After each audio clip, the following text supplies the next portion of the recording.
Well, hello, everyone, and welcome to the February 2026 Mother Mary monthly message. My name is Samara Grace, and I've been doing this for quite a long time. And recently, somebody asked me, tell me more about this channel thing. Like, what does it do? What's it about? What's it for? And so, for the first time, I actually wrote it out. So, I'd like to just read it tonight for all of you to talk a little bit about why do I do this. So, this channel is a sanctuary for receiving mystical transmissions from the Blessed Mother. And I offer it through the presence and consciousness of Mother Mary as I receive her. I get these messages as a result of all the years that I've spent with her in both prayer and devotion and willingness. And so I'm a conscious channel, meaning I can hear as well as speak, but I'm kind of sitting in the back seat and she's driving. That's kind of how that works. And her guidance it's often subtle, but I feel like it's always luminous and nurturing. And I created the channel as a place for those who feel maybe a little weary of the way that the world is right now and would like a little comfort and a little solace and a little guidance. But these offerings aren't exactly teachings. They're kind of like energies to receive. And if you were ever like meditating and sitting with a candle or a rose or sacred objects, and you're just doing that in a peaceful way, that's how I would much appreciate if you could listen to the sharing of the message tonight and allow what resonates with you and leave what doesn't. Because sometimes there's things that you would say that resonate with you and sometimes not, and that's all good. Keep what works, let go of whatever doesn't. And so may this space serve as a refuge of light for all who come. I'm also very, very excited and happy for any of you that would wish to make a copy of it or invite others and share, because in these times that we're in, I think having messages of hope and peace and love, that's kind of nice. So without further ado, I'm going to shut my eyes for just a moment and bring in Mother Mary, and let's see what she has to share with all of us tonight.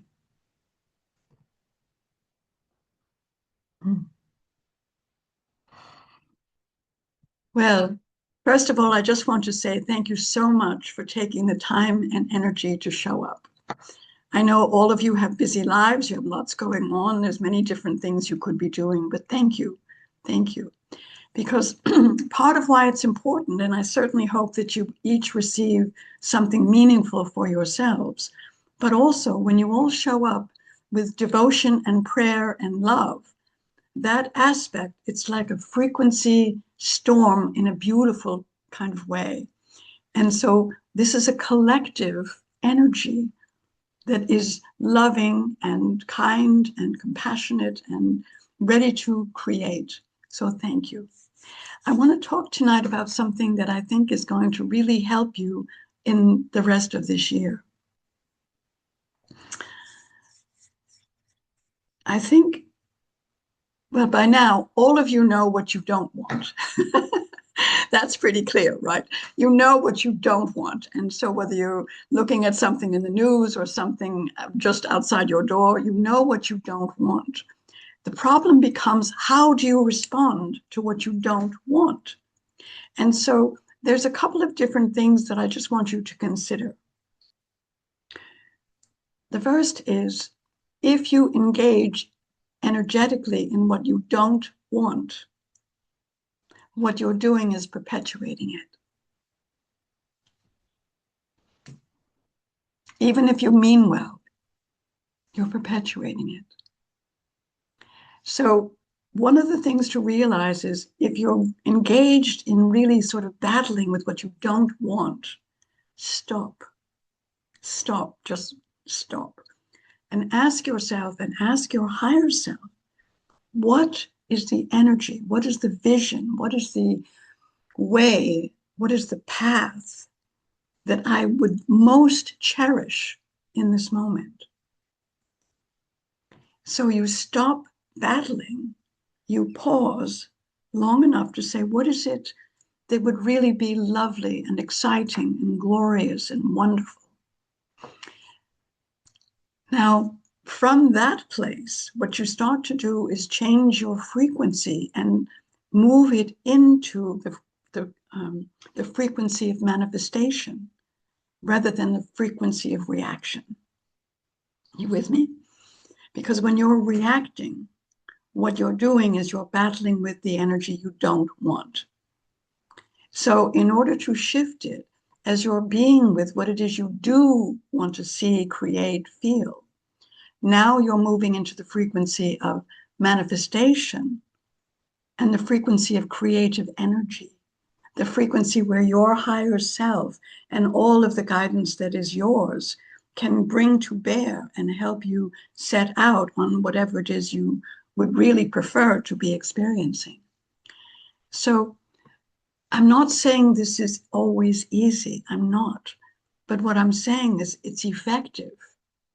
And so whatever is troubling you right now in the world or in your own body or in your family, realize if I keep battling with this, I'm only going to perpetuate it. So I have to stop and I have to say, okay, what is it I would like to see? What is it I would like to feel? What is it like I would like to experience? And you'll start to get some ideas about that. Then the next part is even more important in a way. What is it that I believe that keeps me from creating that which I desire?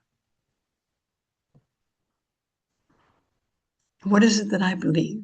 Do I believe that I'm not worthy? Do I believe I don't have the money, the education? No one cares what it is I want to do, whatever that is.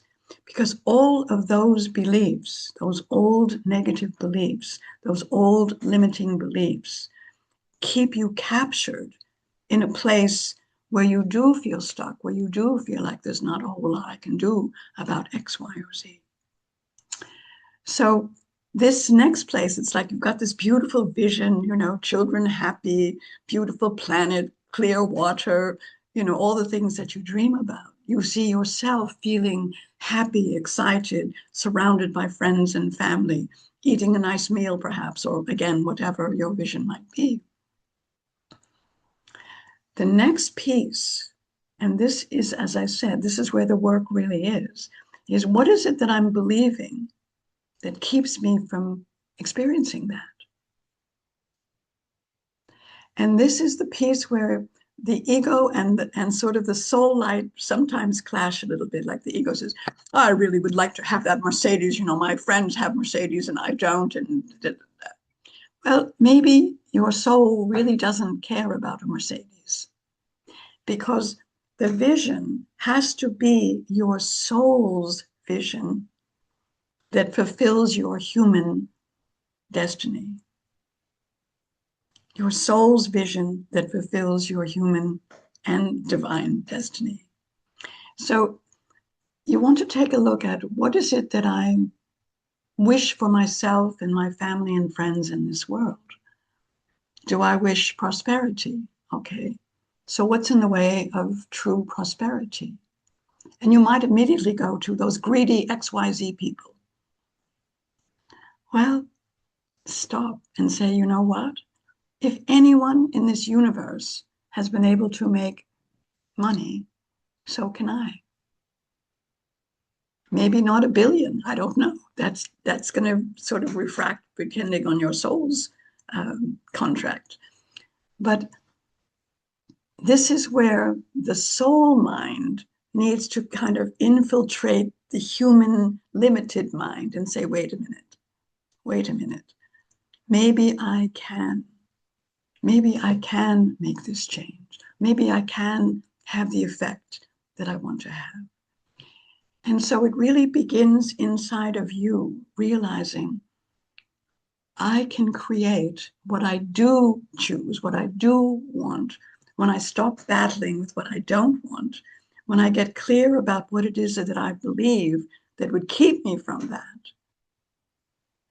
And also, along with that, of course, what are the other people in my life that also think I couldn't or I can't, because that's what they're thinking.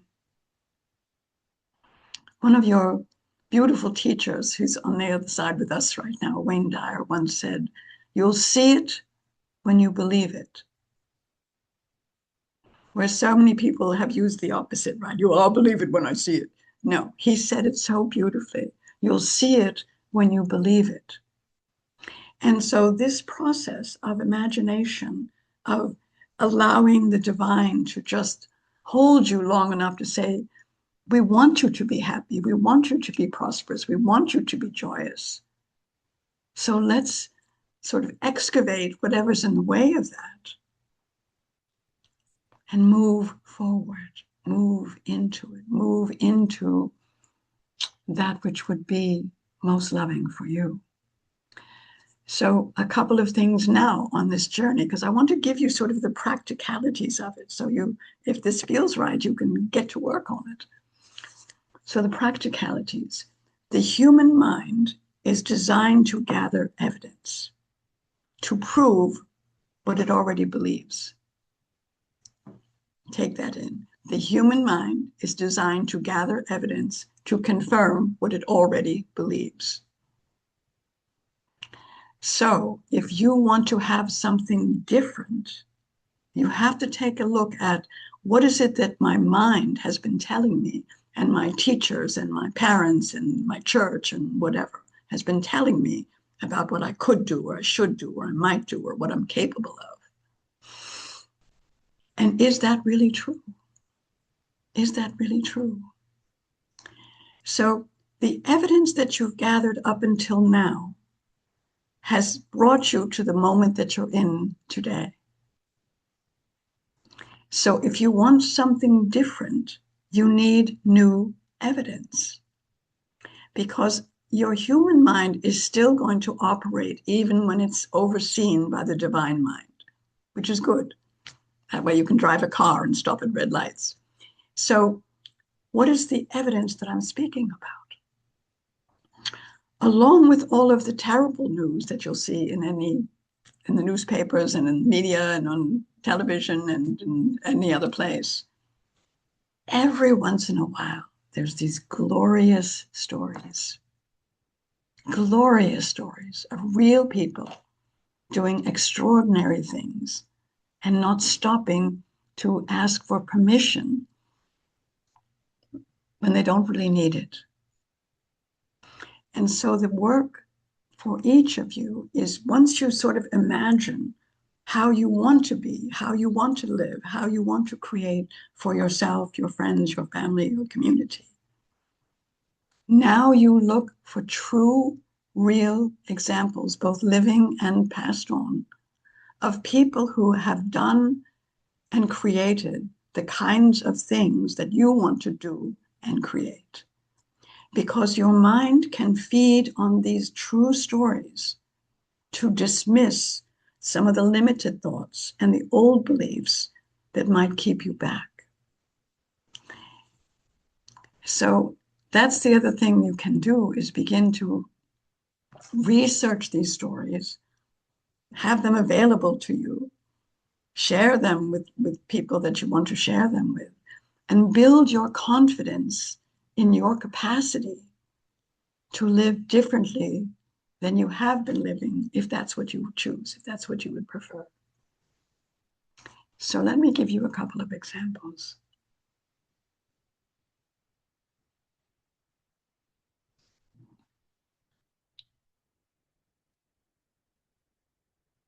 You know, for each of you right now, I'm sort of tuning into your energies. It's like there's so many different paths that each of you are curious about and interested in. But one of the things to realize is whatever is sort of currently in your life, that's the curriculum. That's the curriculum. So Debbie was sharing with Samara just a few minutes ago before the call began that she's about to be one of the homeowner association new board members. And in that process, and I'm so happy for you, Debbie, what you've done is you've taken your imagination along with some of the work you've done in the past and imagined how you could potentially engage and create a very different community experience where you live. And you will. I'm not saying there won't be some obstacles and some pushback from, people that want it to be whatever, but when you have a vision like that, and you also realize you want to engage the other people by having them come, whatever, once a week or something, to just chat and get to know each other. What you're doing is you're taking the elements that you learned so beautifully in Hawaii about ohana, about aloha, and you're applying them now in Las Vegas. But that is what's beautiful. And thank you so much. I just wanted to use that because that's an example of how we're doing this. So that rather than just railing against the Gestapo tendencies of the current HOA person, you can say, okay, that isn't what I want. But what I'm going to do is going to take a different vision and a different path. And that's beautiful. The other aspect of this journey is it's very important to move out of blame. Oh, if it wasn't for this one or that one, if it wasn't for this one or that one, it wasn't for the government or the Democrats. Are you not sovereign souls? Are you not capable of your own power and authority? You are. You are. And again, I'll just use an example that has been in the news in Minneapolis. Despite the frigid temperatures, thousands and thousands of people came out in the street to say no. Now, I'm not saying that's your path. I'm just saying they said, I can't sit at home as if I was going along with what's going on. And so that's what brought them out. And so they are taking action to do what they do want, which is to see community and kindness and compassion toward all of the citizens that live there. So in this coming year, it's really going to be about understanding. If you want something different, you have to do something differently. And that inspiration is available. It can come from your guidance. It can come from just being out in the world and talking to people and getting a sense of what you would like. But this is the year in which the old is still hanging on in so many ways, but it's no longer serving. It's no longer functioning to really help and be what it could be, a place for everyone at the table. So one of the things that really strikes me in these coming days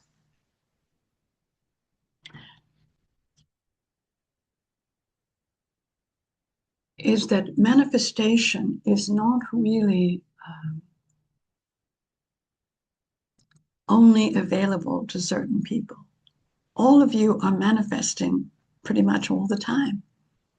You manifest, dinner, open the refrigerator, cook something up, right? So what is the degree of manifestation that would take to change something even larger than making dinner? And really what it is understanding that this time that you're living in is what I would call the calling. It's calling each of you to take action in the world in a way that feels fulfilling and joyful and leads to your own contentment. So it isn't a job in the typical sense. It's a calling. And some of you are more concerned about animals. And so we say, thank you, take care of your beautiful animals. Some of you are more concerned about poverty. And I say, wonderful, do whatever you feel to do to help those who really could use a hand up and sometimes a handout. Some of you are very concerned about the future of education or healthcare. Some of you really want to help those who are struggling with addiction. Some of you are just want to be a good mother or grandmother. All of those are wonderful. So there isn't a hierarchy, but it is important that it feels in your heart, this is what I came to share. This is what I came to share. And so in these coming days, it's really going to be incumbent on you to listen very deeply and not react anymore to what you don't want, but rather receive what you do cherish, what you do feel, and then look at what's perhaps holding you back.